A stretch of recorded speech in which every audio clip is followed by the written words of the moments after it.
speedy recovery. Now, but it shouldn't be as a surprise. A new ABC poll just came out this morning.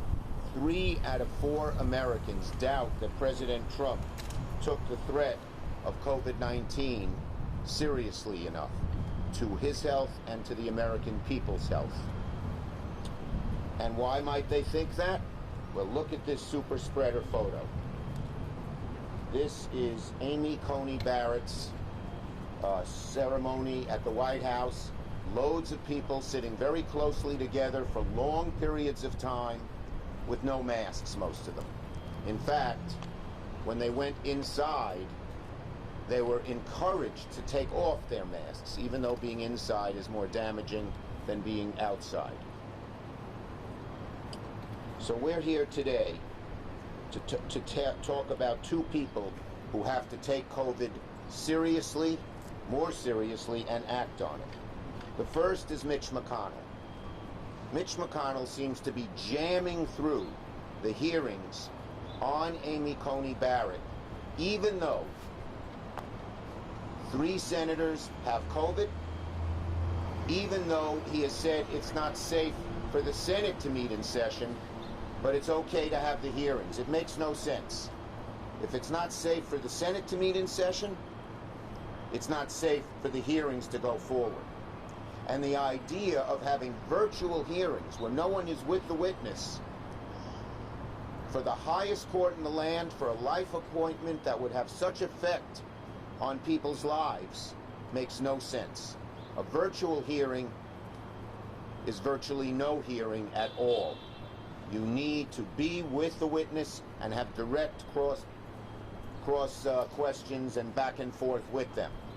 And we all know this Supreme Court nomination affects people's health care and their protection with pre-existing conditions,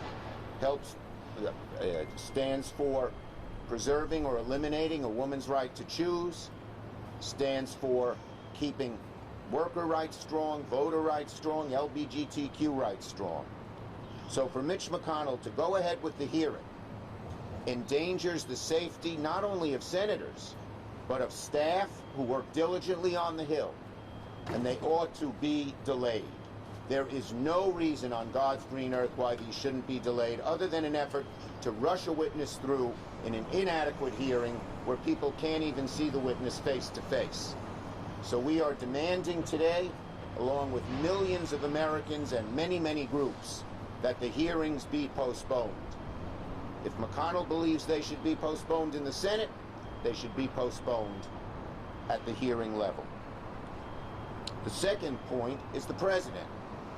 We need full transparency. We all know the president's cavalier attitude towards COVID, towards masks, towards social distancing has endangered many people, including himself, as again this picture shows.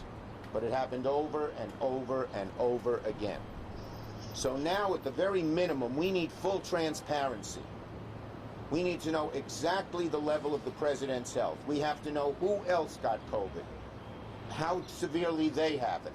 That applies to the senators, that applies to the workers in the White House, and all the top-level people at the White House.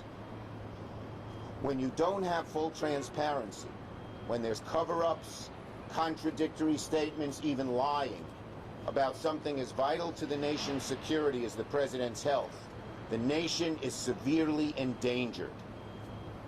We know that President Trump has a penchant for not telling the truth. But when it comes to something as vital as this, the health of the president, the health of the people around him, we need to know the whole truth and nothing but the truth. Or, as Joe Friday said, just the facts. Just the facts, ma'am. No cover-up, no spinning, no half-truths, the whole story. And we're calling on the president to start being truthful, fully and wholly truthful, about his condition and the condition of all those around him. Leaving anything out, Angelo? No? Okay. Those are the 2 issues. Questions on these 2 subjects? Senator, what procedural options would you have at your disposal that you didn't have before because of illnesses within the Republican Party of the Senate? Well, they can still go ahead with the hearings whether the Senate meets or not. Hearings can occur independent of the Senate. They can occur when the Senate is out of session. We will have many more procedural options when it comes to a vote in the Senate committee and a vote on the floor, and we will use every tool in the toolbox to delay and not have the votes occur. Would you boycott the vote? Well, we're going to talk that over, but we're going to use every procedural tool that we can. First job, delay these hearings. We can't force the delay, but public pressure on the senators, both who have COVID and who don't, we should be delaying these hearings so we can have a full and fair hearing, not something over Zoom. That doesn't measure up when you have the most important appointment that the Senate makes for a lifetime. In terms of rigorous testing, I know you've spoken about it. Have you had any conversations with Leader McConnell about better testing on the Hill? I have asked McConnell repeatedly that all senators get tested and all our staffs get tested, and so far he has not gone along with it, and I think he is very, very wrong. Thank you, everybody. Have a good day. Yeah, I will. Does your dog have a mask? Is that your dog mask or a person mask? That you're holding. Person mask, okay. Okay, thank you, everybody. Sure, sure. Angelo, give me the picture. I'll hold it up here. Here you go.